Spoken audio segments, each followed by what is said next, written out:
इंसान सहित कई लोगों की जीभ एक होती है, लेकिन क्या आपने कभी ये सोचा है कि सांप की जीभ दो हिस्सों में क्यों बटी होती है?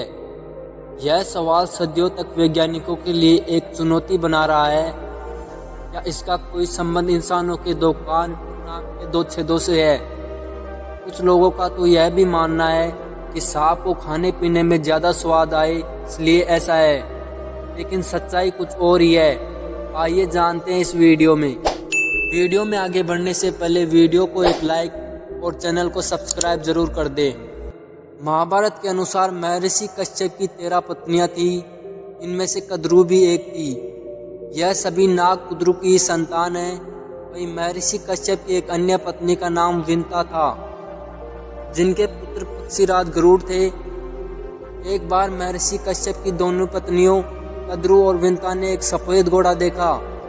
उसे देखकर कद्रू ने कहा कि इस घोड़े की पूंछ काली है, और विंता ने कहा कि नहीं, सफेद है। इस बात पर दोनों में शर्त लग गई। तब कद्रू ने अपने नाग पुत्रों से कहा कि वो अपना आकार छोटा करके घोड़े की पूंछ से लिपट जाए, ताकि घोड़े की पूंछ काली नजर आए और वह शर्त जीत जाए। उस समय कुछ नाग पुत्रों ने ऐसा करने से मना कर दिया। तब कद्रू ने अपने पुत्रों को ही श्राप दे दिया कि तुम राजा जन्मेजय के यज्ञ में भस्म हो जाओगे। सांप की यह बात सुनकर सभी नाग पुत्र अपनी माता के कहे अनुसार सफेद घोड़े की पूंछ से लिपट गए, जिससे उस घोड़े की पूंछ काली दिखने लगी। शर्त हारने के कारण विंता कद्रू की दासी बन गई। जब विंता के पुत्र गरुड़ को यह बात पता चली कि उनकी माँ दासी बन गई है, तो उन्होंने कद्रू और उनके नाग पुत्रों से पूछा कि तुम्हें ऐसी कौन सी वस्तु लाकर दूं जिससे कि मेरी माता तुम्हारे दासत्व से मुक्त हो जाए। तब नाग पुत्रों ने कहा कि तुम हमें स्वर्ग से अमृत लाकर दोगे तो तुम्हारी माता हमारी माता के दासत्व से मुक्त हो जाएगी। नाग पुत्रों के कहने पर गरुड़ स्वर्ग से अमृत कलश ले आए और उसे एक प्रकार की घास पर रख दिया। उन्होंने सभी नागों से कहा कि अमृत पीने से पहले सभी स्नान करके आए।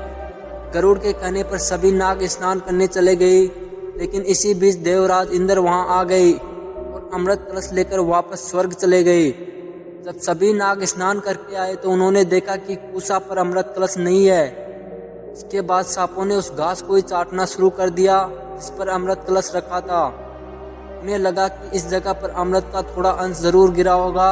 ऐसा करने से उन्हें अमृत की प्राप्ति तो नहीं हुई, लेकिन घास की वजह से ही उनकी जीभ दो टुकड़ों में कट गई। तो नहीं हुई, लेकिन घास की वजह से ही उनकी जीभ दो टुकड़ों में कट गई।